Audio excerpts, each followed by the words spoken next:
নমস্কার বন্ধুরা, আমি আপনাদের বন্ধু ডক্টর অর্ঘ্য বাসু।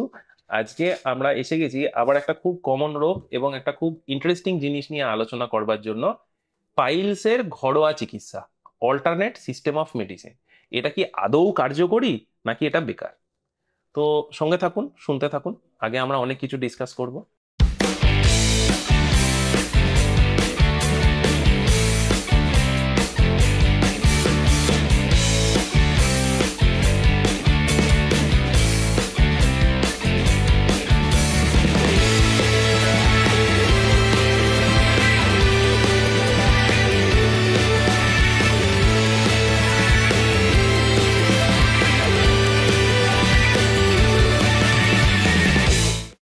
প্রথম কথা হচ্ছে, পাইলস জিনিসটা কি? পাইলস অর্থাৎ অর্শ। এটা অ্যাকচুয়ালি রোগটা কি, এটা নিয়েই সাধারণ লোকের মধ্যে কেউ কিন্তু জানে না যে অর্শটা অ্যাকচুয়ালি কি, কোনটা পাইলস, কোনটা ফিশার, কোনটা ফিস্চুলা, কেউ কিছু বোঝে না। পায়খানার রাস্তায় কোনো সমস্যা হওয়া মানেই সেটা অর্শ। এটা কিন্তু একটা খুব কমন মিসকনসেপশন। জিনিসটা আপনাকে বুঝতে হবে যে অর্শ জিনিসটা কি।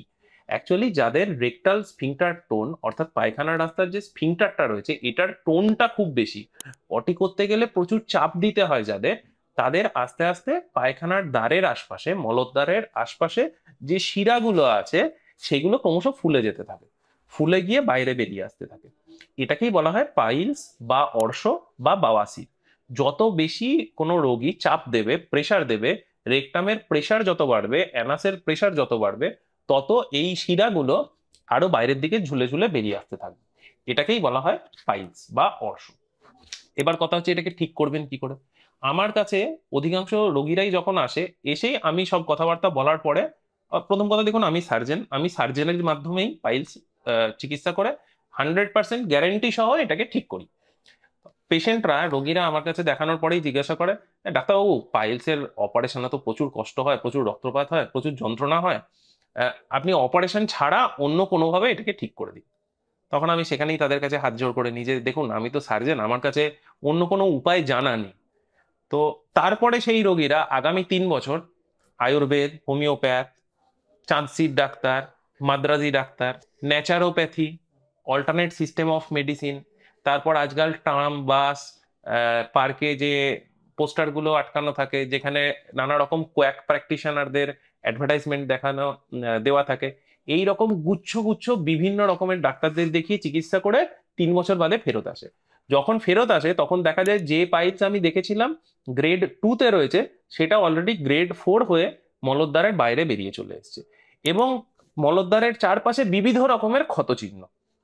অর্থাৎ, আর পেশেন্টরা এসে বলে যে, ডাক্তারবাবু, এই 3 বছর আগে যদি আমি আপনার কথা শুনতাম, এতদিনে আমার রোগ সম্পূর্ণ কিওর হয়ে যেত। এই 3 বছরে আমার যা খরচা হয়েছে তাতে আমার 3বার অপারেশন করা হয়ে যেত, প্লাস এই 3 বছর যে ভোগান্তিগুলো আমি সহ্য করেছি সেগুলো আমাকে সহ্য করতে হতো না। যার কাছেই গেছি তিনি পায়খানার রাস্তার আশপাশে কিছু না কিছু প্রসিডিওর করেছেন, কিছু না কিছু ফোটাফুটি করেছেন, কোনো না কোনো সূত্র বেঁধেছেন, এবং কোনো না কোনো লিকুইড লাগিয়েছেন যাতে আমার পায়খানার রাস্তা পুরোটাই জ্বলে গেছে। তো এবার যা হয়, ঠেকে হাবুল শেখে। তারপরে যখন আমরা পাইলসের অপারেশন করে ওই পেশেন্টকেই 1-2 মাসের মধ্যে সুস্থ করে দিই, তখন সে নিজের ভুলটা বুঝতে পারে। দেখুন, পাইলস এমন একটা রোগ যেটার শুরুটা কোথা থেকে হচ্ছে, আপনার পায়খানার রাস্তার রেকটাল স্ফিংটার টোন খুব বেশি। যতক্ষণ না এই টোনটাকে আপনি লুজ করছেন, পায়খানার দাঁতটাকে আপনি রিল্যাক্স করে দিচ্ছেন, ততক্ষণ তো আপনার পাইলসের উন্নতি হবে না। তো সেই রিল্যাক্সটা করতে গেলে আপনাকে একটা পার্মানেন্ট রিল্যাক্সেশন দিতে হবে। সেটা কখনোই কোনো ওষুধের মাধ্যমে সম্ভব নয়। ওষুধ আপনার শরীরে 4 ঘন্টা কাজ করবে, 6 ঘন্টা কাজ করবে, 8 ঘন্টা, 12 ঘন্টা, 24 ঘন্টা কাজ করবে, তার বেশি তো কাজ করতে পারবে না। সুতরাং আপনাকে পায়খানার দ্বারটা রিল্যাক্স করতে গেলে আপনাকে যে অ্যানাল স্ফিংটারটা রয়েছে সেই অ্যানাল স্ফিংটারটাকে কিছুটা কেটে লুজ করতে হবে, যেটা তো অপারেশন ছাড়া সম্ভব নয়। আর দেখুন, আজকালকার দিনে আমরা, আগেকার দিনে যে ওপেন সার্জারি গুলো হতো, আমরা তো পাইলসের সার্জারি এখন কেউ ওপেন সার্জারি করে না। এখন আমরা মাইক্রো সার্জারি করি, স্টেপলার হেমারয়েডেক্টমি করি, বা লেজার হেমারয়েডেক্টমি করি, যেগুলোতে কোনো কাটাছেঁড়া, কোনো রক্তপাত, কোনো কিছুই হয় না।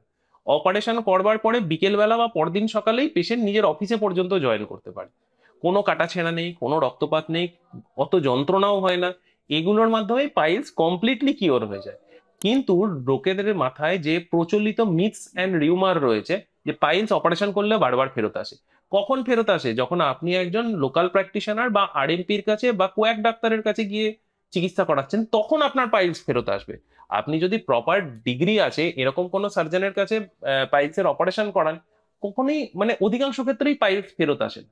এটাই মিথস অ্যান্ড রিউমার। কারণ অধিকাংশ লোকজন পাইলসের চিকিৎসা করায় অল্টারনেটিভ সিস্টেম অফ মেডিসিনের ডাক্তারবাবুদের কাছে গিয়ে, প্রপার সার্জনদের কাছে গিয়ে নয়। সেই জন্যই পাইলস বারবার ফেরত আসে।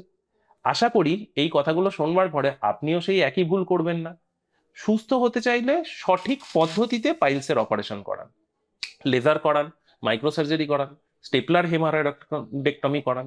এগুলোতে ব্যথাও কম, ভোগান্তিও কম, আপনাকে বাড়িতে শুয়ে থাকতেও কম হবে, অথচ সারা জীবনের মতন আপনি পাইলসের সমস্যা থেকে মুক্ত হয়ে যাবেন।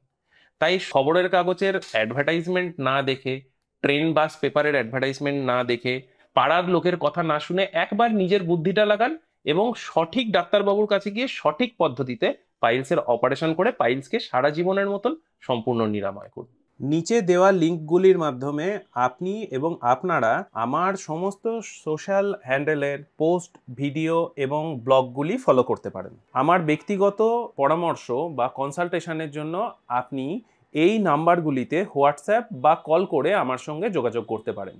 আমার টিম মেম্বারেরা যত তাড়াতাড়ি সম্ভব আপনার সঙ্গে সরাসরি যোগাযোগ করে নেবে।